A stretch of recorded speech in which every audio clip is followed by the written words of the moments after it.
Salut à tous, bienvenue sur Barça Inside. Aujourd'hui, on plonge dans une histoire qui fait beaucoup parler en Catalogne.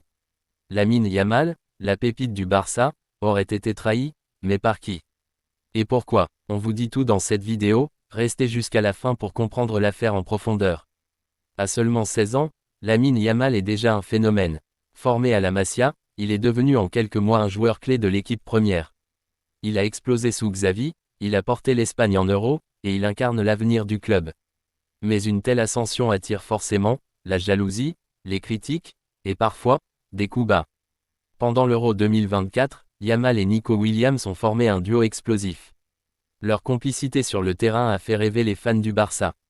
Deco et Laporta ont tout fait pour attirer Nico au camp nou. Mais récemment, des rumeurs ont éclaté. Yamal aurait été déçu par le comportement de Nico. Selon plusieurs sources proches du club, Yamal croyait que Nico allait signer à Barcelone. Nico lui aurait dit en privé qu'il voulait venir. Mais contre toute attente, il a prolongé avec l'Athletic Bilbao, avec une grosse clause libératoire. Pour Yamal, ce serait vécu comme une trahison amicale, surtout qu'il le considérait comme un futur coéquipier. Et certains disent que cette histoire a mis un petit froid entre eux. Dans le vestiaire Blaugrana, les joueurs sont restés calmes. Mais plusieurs cadres, comme Pedri et Araujo, auraient conseillé à Yamal de rester concentré. Deco, lui, est furieux. Il pensait boucler l'arrivée de Nico pour créer un Barça jeune, espagnol et explosif. Cette affaire a même énervé Joan Laporta, qui voit cette décision comme un désaveu pour le projet du club. Mais posons la vraie question, est-ce que Nico a vraiment trahi Yamal? Certains disent non, Nico a juste choisi la stabilité. Bilbao lui a proposé un bon salaire, un rôle central, et il ne voulait pas brusquer son frère Iñaki. D'autres affirment que c'est surtout le clan de Nico qui a mal joué le jeu, et qu'il a utilisé l'intérêt du Barça pour mieux négocier. Yamal, de son côté, est resté silencieux publiquement. Mais en interne, il aurait confié sa grande déception. Il aurait même dit « Je pensais qu'on allait tout casser ensemble, je me suis trompé ». Une phrase forte, qui montre que le jeune crack ressent vraiment cette décision comme une trahison personnelle. C'est pendant les rassemblements de la Rora, avec l'Espagne U21, que Yamal et Nico Williams se sont rapprochés. Malgré la différence d'âge, une vraie alchimie s'est créée. Sur le terrain, ils se cherchaient constamment. En dehors, ils rigolaient, jouaient à la play, partageaient les repas. Yamal aurait même confié à des proches. Nico, c'est comme un grand frère pour moi. Cette complicité a grandi jusqu'à l'Euro 2024, où ils ont brillé ensemble. Yamal pensait que c'était le début d'une longue aventure commune, à Barcelone. Deco, le directeur sportif du Barça, avait un plan clair. Recruter Nico Williams pour compléter le trio offensif avec Yamal et Lewandowski, ou un futur neuf. Il avait même promis à Xavi puis à Flick que l'accord était quasi fait. Des discussions avaient lieu depuis janvier, Nico avait refusé plusieurs offres anglaises, dont une de Chelsea. Et ce qui a renforcé la confiance de Yamal, c'est que Nico lui-même lui aurait dit « On va tout casser ensemble au Barça, prépare-toi ». Une phrase qui a tout changé.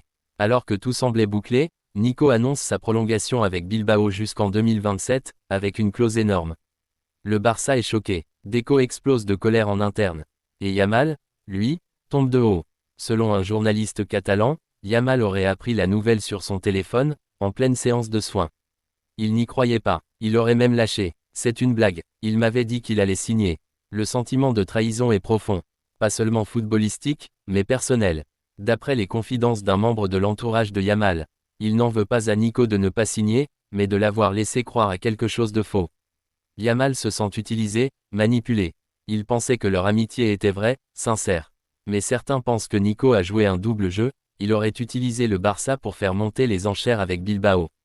Ce type de stratégie est courant dans le foot, mais pour Yamal, à 16 ans, c'est sa première vraie blessure en coulisses. Lors du dernier rassemblement, le regard entre Nico et Yamal aurait changé. Moins de sourires, moins de blagues. Ils ont continué à jouer ensemble, mais les gens proches de la Rora disent que quelque chose s'est cassé. Et pourtant, Yamal reste pro. Il ne s'exprime pas en public. Il garde tout pour lui. Il travaille, il avance, mais la blessure est là. Et cela pourrait même impacter leur relation en club, si jamais Nico venait un jour. Malgré cette histoire, Deco n'aurait pas totalement fermé la porte. Il pense que Nico reste un profil idéal pour le Barça. Mais le clan Yamal serait plus sceptique maintenant. La confiance n'est plus la même. Certains dirigeants pensent même qu'il vaut mieux tourner la page et miser sur d'autres profils, comme Dani Olmo, ou encore Savinho. Les intérêts financiers, les agents, la famille, les stratégies. Il a compris que même un ami peut faire des choix inattendus. Mais cette blessure pourrait le renforcer. Il veut désormais se concentrer sur lui-même, devenir le leader de cette génération Barça, et inspirer les autres. Un proche dit, il a eu mal, mais il va revenir plus fort. Alors, Nico Williams a-t-il vraiment trahi Yamal? C'est difficile à dire. Peut-être que c'est juste la réalité du foot moderne. Mais pour Yamal, c'est plus qu'un simple transfert manqué. C'est un coup de cœur transformé en déception. Et pour les fans, c'est la preuve que derrière les sourires et les câlins à l'Euro, il y a parfois des jeux d'intérêt. Dites-moi en commentaire. Est-ce que Nico a mal agi? Est-ce que Yamal a été trop naïf? Et surtout, le Barça doit-il encore rêver de Nico Williams? Alarme, abonnez-vous, likez la vidéo et partagez si vous voulez plus d'enquêtes comme celle-là. À très vite sur Barça Inside.